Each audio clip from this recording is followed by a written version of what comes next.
Hello, everyone. This is Isaac, and I'm here with my friend Bruno. It's the Puzzle Podcast, and today we're discussing a very, very good question, like all of them actually. How do you stress test a business plan? So you have a business plan, you put down some numbers, you have maybe a business model that goes with it. You have big Excel sheets, you have worked on this for a long time, everything somehow fits together. You have put in so many things that interconnect, how revenue will scale with use and how much it will cost to serve a customer, all that geekery, which many of us like to do on Excel and other spreadsheets. Um, okay, how do you stress test it? So Bruno, what do you think about this question and how would you stress test a business plan? Okay, it's a huge question. Let me Go. start the timer. And I will perhaps cheat a little bit, Mhm, or let's do some framing first. So, mhm, with the popularization of lean startup and similar methods, there's been a lot of hammering like screw business plans, that's horrible, avoid business cases, plans, etc. And you could almost go to the direction of strategy where people are now saying, plans are useless, planning is indispensable, and things like that. Anything taken to the extreme is bad. We are not talking about extremes. We are talking about documents, useful documents that mhm, fulfill their intended use case, which is okay. This basically says what our plan might be, what are risks, holes in it, and kind of has, let's say, critical evaluation mhm, of whatever it is you want to do. That is what we're talking about. So we're not talking about any of the extremes. That's one. Second, before stress testing, what I want anyone listening to this to take away, and I believe in your experience you also approach it like that, Isaac, is kind of whatever business plan you're making, it has to be iterative process. mhm, You don't go, you don't buy a case book for some university and it says, you do this and then this and then this and go all in. If you do that, you will not have a good return on investment on your time. When you're doing business plans, you want to do the whole thing in a first pass at a very high level, because first test is, does this make sense? Like if you mhm, cannot make sense of it, or without doing a huge in-depth analysis, market research, customer insight, gathering numbers from your business controllers and other financial functions, if you can't make it at that highest level, there's no reason for you to do all the other work. yeah. So the sooner you think about actually stress testing your business plan as iterative process, the better off you will be. If you want to Mhm, think of it as a cake, first you put the foundation, then the next layer, then the next layer, then the next layer. So kind of build it up like a cake. mhm, That's my first proposal, the most important one, because it can save you the most time in the beginning. And let me just give you an example, just to mhm, anonymize it a little bit. So one big company, very, very smart people, so everybody involved, very smart, very capable person.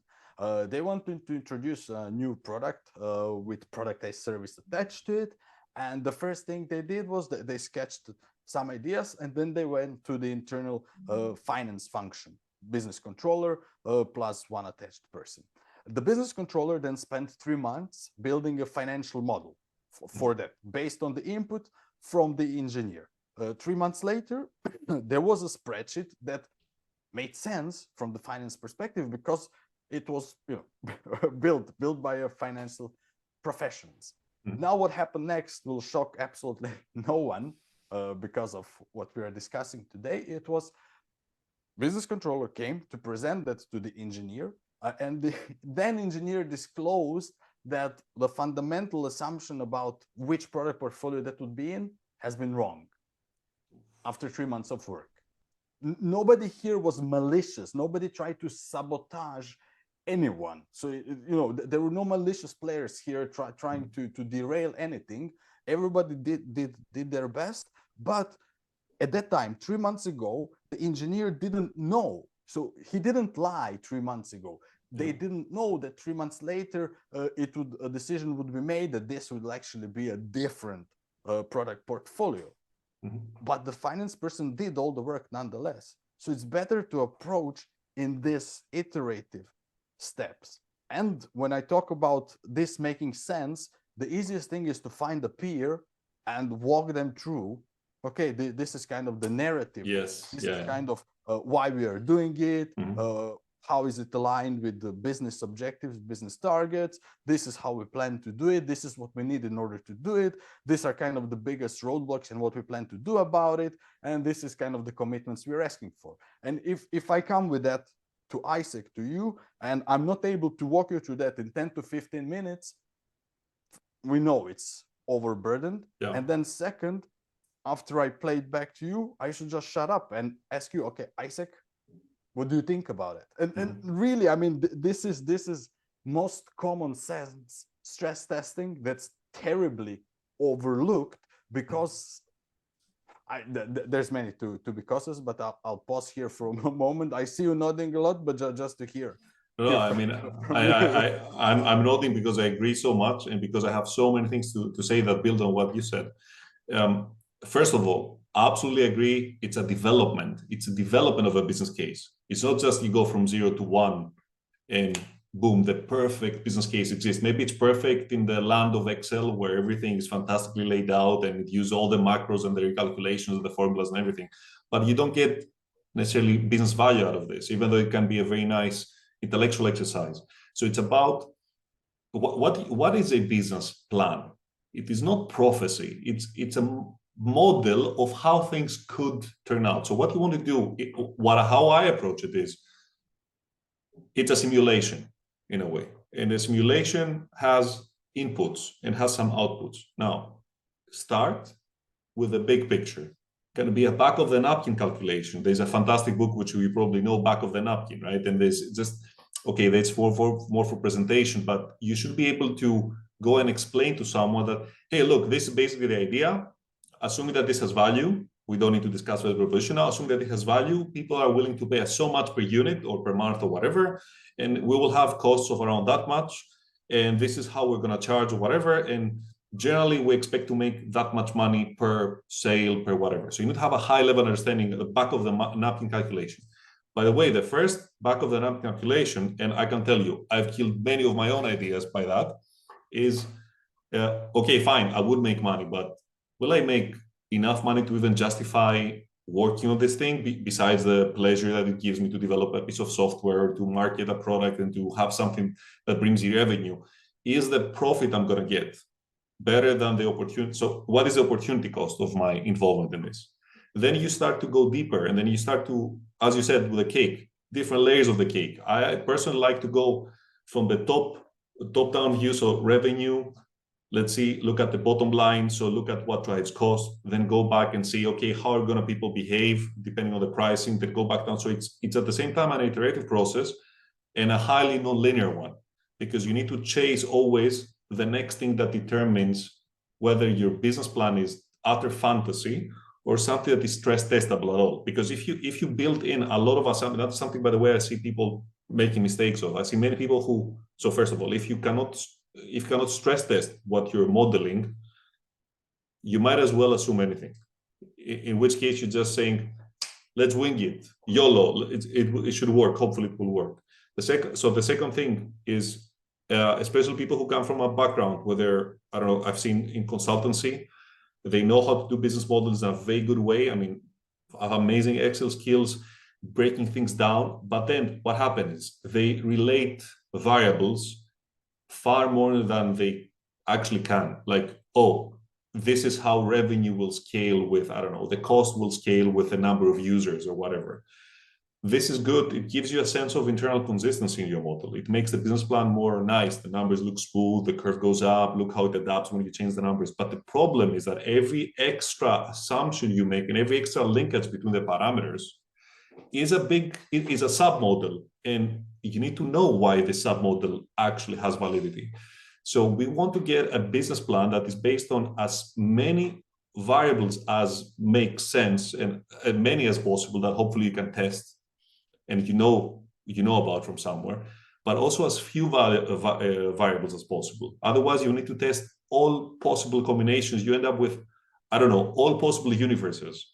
And the degree of, so the fidelity of your model, so how detailed it is, where it is detailed, where you can say, yeah, it's okay. It's a good assumption. It's like however many hundreds of euros per whatever, or however many cents per something else. that by itself is a skill that you develop by building and stress testing models and by talking to them to people so that you can stress test even your own understanding. And I agree with you. In fact, that's why I was nodding also, because of why I was nodding earlier, is that you only start to become aware of the complexity you have generated that might be shooting your own foot once you start to explain it to someone and you start getting stuck at points where you see, I am probably making things up here. I don't really know if this is going to go like this. So modeling, make it testable, don't overcomplicate it, but complicate it just enough so that you capture the main physics of the model, as I like to call it, and talk to people, talk to them long before you go to a market. And I agree with there's a final point is, because I'm also rambling on it, it's a fantastic topic. Yeah, I do see the bravado of the past years about you don't need a business plan. Oh, I'm such an entrepreneur. I will just lean startup. Yeah, and this kind of bravado is like, yeah, you know what? If you were to put your own money on the line, you would probably like to have some kind of even a crappy spreadsheet that shows you, yeah, actually, grosso modo, as I say, I stand to make some money. Yeah? So the plan is not the problem. The fixation with the plan is the problem. Absolutely, absolutely. And I will use my co-hosting powers to grant us 5 more minutes. Magic powers. because I want to build on something, and it's too big of topic to cover it. But I want to open it, and maybe we hear from you, and then maybe we take it as a separate episode. And that is to build on modeling phase. The most common approach is like worst case, middle case, best case, and kind of then you try to model them. But a better approach is actually to try to understand the relationships between the elements of, for example, revenue formula. I don't know, is it unit sold? Is it type of revenue you'll be collecting? How does it interact with the rest? And then do simulations on every element. And you mentioned it offline. Monte Carlo simulations for different elements, but I've noticed, and I'm loving it, that Monte Carlo is getting a lot more traction.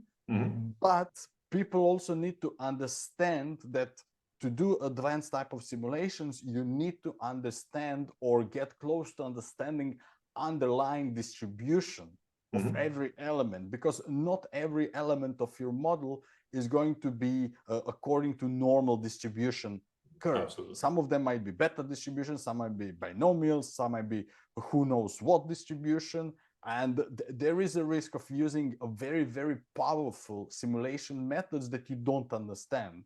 Because if you're feeding things into a black box, then we're back to what you said earlier. I mean, then you can just YOLO it, because in essence, you're just getting a false sense of safety. And the best way to get closer to understanding to these distributions, the elements of your business plan, is to do it iteratively, to take it to other peers, to take it to the market, whatever. So you reduce this uncertainty as much as possible, but there will always be uncertainty.